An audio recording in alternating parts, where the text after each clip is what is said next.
Bueno, estamos en la casa del historiador Héctor Iaconi, que tanto colabora con FM Arcoiris, con su columna, hermosísima columna, por lo menos todo el mundo me felicita a mí, hay que felicitarlo a él, con su columna de historias lugareñas. Así que buenas noches, Héctor. No sé qué nos tenés, qué nos vas a regalar esta noche. Adelante. Buenas noches, Raúl. Bueno, en primer lugar también un saludo muy grande a Raúl Mascheroni, que siempre nos acompaña, el conductor de este micro, que bueno, no está presente, pero un saludo muy grande para él.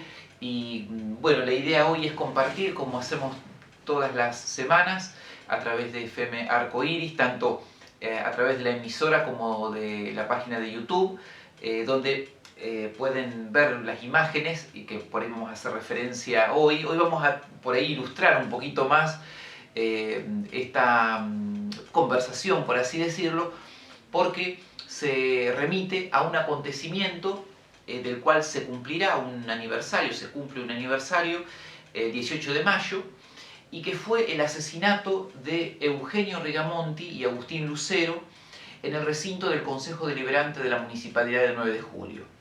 Este acontecimiento sucede el 18 de mayo de 1924. Fue un hecho que no tuvo precedentes por sus características y tampoco volvió a replicarse, afortunadamente. Que dos personas sean asesinadas mientras se desarrolla una sesión del Departamento Deliberativo Municipal. Lo más importante, digamos, es el saldo que esto trae para la comunidad, y al mismo tiempo tener presente lo que significó para el contexto histórico de la época. El Partido Radical, la Unión Cívica Radical, en 1924 se encontraba dividida en dos grupos internos, facciones internas o líneas internas, por llamarlas así, encolumnadas en la figura de Guillermo B. Gouchy, por eso la denominación de gouchinistas, y Eduardo A. Fausón, los llamados fausonistas. Estos grupos de radicales, que habían durante mucho tiempo militado juntos, de hecho Fausón y Gouchy habían militado juntos en el partido, por circunstancias que sería complejo poder relatarlas en este momento, porque en realidad no es relatar la historia del Partido Radical, sino del acontecimiento que nos ocupa, que es este asesinato. Se divide, pero se divide de una manera violenta. Tal es así que esta división genera una lucha encarnizada entre radicales, más que si fuera entre conservadores y radicales, para poder graficarlo de una manera sencilla. Es decir, había más odio entre radicales, gouchinistas y fausonistas que entre radicales y conservadores. Tan antagónica fue, ¿no es cierto?, que llegó a haber asesinatos, no solamente de estos individuos, sino también de otros que quedaron en el anonimato o quedaron solamente registrados en el prontuario policial, porque obviamente eran personas, en algunos casos, que tenían un importante prontuario policial. Veremos este caso particularmente, estos casos particularmente. Entonces, la muerte de estas personas se circunscriben dentro de ese contexto. Un partido radical dividido, la comuna del 9 de julio al frente de un radical, en este caso el intendente Eduardo Fausón, y el hecho se sucede, como decíamos, el 18 de mayo de 1924, en el contexto de una sesión en la cual, debido a la temática que se abordaba, que era el pavimento, ustedes imagínense, en 1924 no había calles pavimentadas, entonces que una sesión tratara la ordenanza de la pavimentación, que en realidad esa ordenanza después no prosperó, ese proyecto, esa minuta que se enviaba al Consejo Deliberante no prospera, y el pavimento lo va a concretar varios años después la otra línea, es decir, referentes de la línea del gouchinismo. Bien, Fausón es el intendente. Como ese 18 de mayo de 1924, en la sesión se iba a tratar el proyecto de la pavimentación, el intendente fue invitado al recinto. Había una cantidad importante de vecinos interesados en el tratamiento de la ordenanza. La sesión la presidía Miguel Navelo. Si ustedes observan, nos acompaña acá una página del periódico El Liberal. Esto lo van a poder ver los radioescuchas si ingresan a la página de YouTube de la radio. En el audiovisual van a poder ver la portada del periódico El Liberal, que precisamente era dirigido por Miguel Navelo, que en ese momento presidía la sesión en la que acontecen los hechos. Y en esta página, ¿no es cierto?, de mayo de 1924, relata cómo se sucedieron los hechos. Nosotros vamos a hacer un raconto muy breve de lo que ocurrió en el recinto, ¿no es cierto?, que tiene como corolario la muerte de estos individuos, Agustín B. Lucero y Eugenio Rigamonti. Cuando las personas ingresan al recinto para participar de la sesión, son palpados de armas, ¿no? No todos, desde luego. Algunos fueron palpados de armas para ver que algunos que eran considerados matones no entraran armados al recinto. Se empieza a desarrollar la sesión y en un momento hay dos versiones, que el intendente como señal se hace un poco hacia atrás, ¿no es cierto?, inclinando algo el sillón donde él estaba sentado, y otra versión es que con un pañuelo seca la frente, y eso significaba la señal para darle muerte a estos individuos. Sea como fuere, se produce el tiroteo, caen muertos Agustín Lucero y Eugenio Rigamonti, y obviamente se genera un alboroto en el recinto.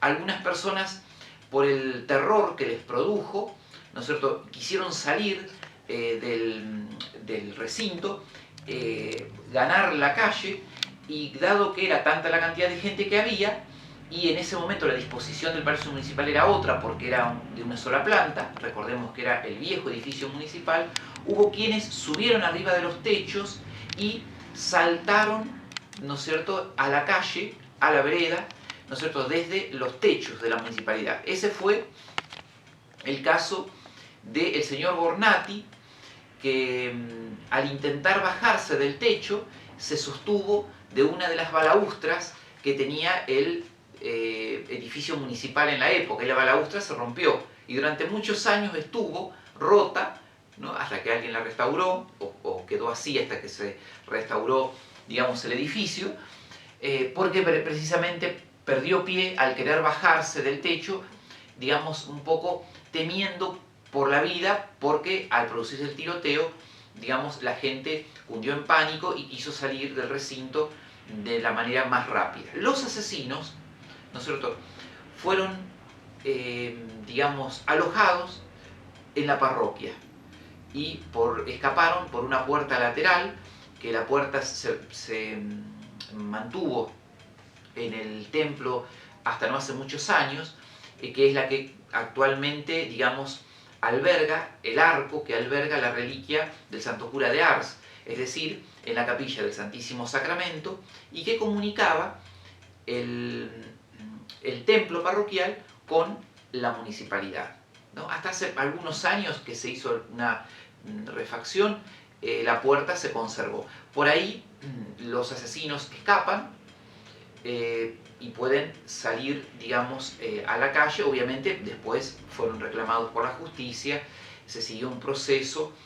¿Quiénes eran Agustín Lucero y Eugenio Rigamonti? Si ustedes leen los epitafios, estos que ustedes ven acá, ¿no es cierto?, son las dos estelas funerarias que se encuentran en el cementerio del 9 de julio con los epitafios.